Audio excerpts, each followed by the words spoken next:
Sud Radio Berkov dans tous ses états. Les perles du jour. Étranger au bout du monde, Manhattan, Kaboul, avec Renaud. Effectivement, c'est une parabole, cette chanson. Pour vous parler justement, je vous parlais du choc des civilisations un peu plus tôt avec Samuel Huntington, de son livre célèbre. Eh bien, on a eu une illustration exemplaire lors de la visite de Jean-Luc Mélenchon au Sénégal, où il rencontrait le Premier ministre Ousmane Sonko. Et il y a eu cet échange. Et cet échange est vraiment intéressant parce que ce n'est pas une question de juger, c'est une question de voir ce que chacun avait à dire et chacun l'a dit. Et là, on voit vraiment l'une des parties du problème qui bouleverse, en tout cas, une partie de l'ordre du monde aujourd'hui. Écoutez, on va commencer par écouter Jean-Luc Mélenchon, donc qui était l'invité, qui était à Dakar et avec une conférence de presse, foule, etc. Écoutez. Je veux vous dire avec la plus grande netteté, par respect pour mes compatriotes, je suis un homme absolument et radicalement engagé sur un point, et je veux vous remercier de l'aborder aussi franchement, Président.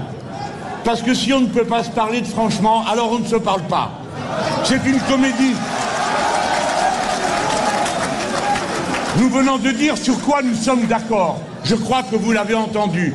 Vous venez de dire sur quoi nous sommes en désaccord. Je vous le confirme. En effet, je suis le premier législateur français qui ait déposé un texte de loi à propos de la population, la possibilité du mariage homosexuel. Je suis, si vous voulez le savoir, hétérosexuel. Mais j'ai pensé que cette liberté d'amour devait être ouverte à tous ceux qui voulaient en bénéficier. Et c'est pourquoi je vous dis, les yeux dans les yeux, que j'assume la position politique que j'ai voulu. Et je ne chercherai pas à vous l'imposer. Mais il est inutile de parer cette divergence d'une divergence qui viendrait entre les nations. Car chez nous, c'est les pires réactionnaires et les pires racistes qui se sont opposés à cette disposition légale. Tant et si bien que je l'assume, et je vous dis que je sais que dans mon pays, elle fut controversée. Et nous l'avons réglée comment? Comment l'avons-nous réglée? En votant. Eh bien, peut-être qu'un jour vous-même vous voterez, et alors, votre décision...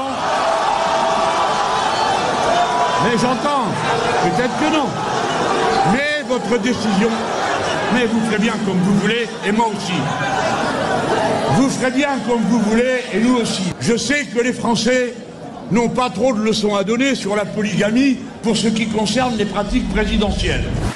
Voilà, c'est intéressant parce que au fond, on a assez de divergences avec Jean-Luc Mélenchon. Au moins, il a exprimé ce qu'il avait exprimé et pas pour des motifs électoralistes. En l'occurrence, à Dakar, franchement, il ne pêchait pas pour un électorat. La preuve, vous avez entendu les huées très très prononcées quand il parlait du mariage homosexuel, de la polygamie, et en disant, voilà, vous allez peut-être un jour voter pour cela. On a vu Mais il a dit ce qu'il avait à dire, en tout cas ce qu'il pensait. Quel que soit ce qu'on en pense, ce qui est intéressant, c'est qu'il dit cela et Ousmane Sonko, le Premier ministre sénégalais, répond. Et écoutez ce que dit Ousmane Sonko, qui réplique à Mélenchon.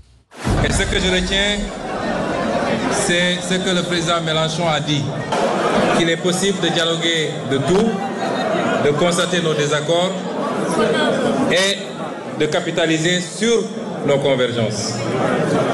Et c'est là où le bas blesse malheureusement. Nous vous concédons votre désaccord sur la polygamie. Ce qui ne nous empêchera pas de débarquer à Paris avec les deux dames.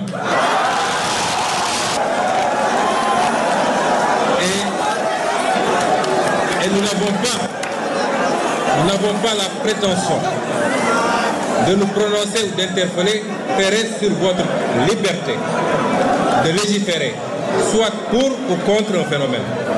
Mais là où le bas blesse, c'est que, dans le sens inverse, on veut nous refuser ce droit, nous, sur les aspects où on est en désaccord, de légiférer ou de ne pas légiférer.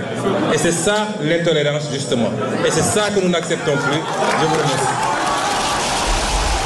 C'est très intéressant, ça va au-delà évidemment de cette joute ou de ces prises de parole entre Ousmane Sonko et Jean-Luc Mélenchon. En fait, et c'est pas facile, il n'y a pas à trancher là-dessus, en tout cas, je n'ai absolument pas la prétention de trancher ici, ce n'est absolument pas mon rôle. Mais ce qui est intéressant, c'est qu'aujourd'hui, vous avez un des clivages qui se passe dans le monde par rapport à nos BRICS, par rapport au multipolaire, par rapport, vous voyez, l'Occident vient, en disant l'Occident en tout cas, représenté là par Mélenchon, alors que ici c'est peut-être pas la même position, et il dit voilà, moi j'appuie, même vous n'êtes pas d'accord, mais moi le mariage homosexuel, la polygamie, je suis d'accord avec le mariage homosexuel, j'ai légiféré là-dessus, la polygamie, nous sommes absolument contre, etc. Et Sonko lui dit, écoutez, vous pensez comme vous voulez, vous faites ce que vous voulez, mais nous, chez nous, on fait ce qu'on veut. Et on fait ce qu'on veut, on légifère comme on veut. Et c'est vraiment ça, c'est-à-dire que ce qui se passe en ce moment, et il faut le savoir, et il faut le dire, encore une fois, en dehors de toute préoccupation moralisante, c'est que vous avez une partie du monde qui refuse absolument qu'une certaine partie du monde, disons de l'hémisphère nord, pour faire très très très simpliste et simple, dit voilà ce qu'il faut faire, c'est ça les valeurs, c'est ça la morale, c'est ça, etc. Et on a envie de dire, mais oui, mais il y a des valeurs, évidemment qu'il y a des valeurs. Mais vous avez toute une partie des gens, pour des motifs culturels, civilisationnels, qui ne sont absolument pas d'accord. Et qu'est-ce qui se passe et pourquoi? Une des choses, je ne dis pas que c'est la seule, il y a des motifs économiques, des motifs géopolitiques énormes, mais un des facteurs qui joue, c'est que les Chinois, les Russes, quand ils viennent, ils ne parlent jamais de ça, ils disent, vous faites ce que vous voulez, nous, on va faire des affaires, où on va développer, où on va faire du commerce, où on va faire du trade, et vous, vos coutumes, etc., quelles qu'elles soient, ce n'est pas les nôtres, et nous allons, hors de question que vous imposiez nos coutumes, et hors de question qu'on vous impose les nôtres. Voilà, on est là pour ça. Et je crois que c'est une des raisons pour lesquelles la Russie, la Chine et beaucoup d'autres avancent comme ça en territoire africain pour ne parler que de lui. Et on voit très bien ce qui se passe depuis des années. Mais ce qui est intéressant quand même, c'est que ce sont les mêmes qui prennent des positions comme Mélenchon, tranchées et très bien au Dakar, qui prennent beaucoup moins de positions en France, pour ceux qui appliqueraient la polygamie ou autre, même si ce n'est pas une polygamie à assister. C'est-à-dire qu'en France, un certain nombre de gens qui clament, attention, nous sommes contre ces pratiques, eh bien les laissent s'appliquer sur le territoire français sans protester de façon vraiment très sonore. Donc voilà, ça s'appelle le choc des civilisations. On n'est pas ici pour trancher, je l'ai dit, mais franchement, méditons là-dessus. C'est ce que ont fait hier Ousmane Sonko et Jean-Luc Mélenchon est totalement exemplaire de ce qui est en train de se passer dans une certaine partie du monde aujourd'hui.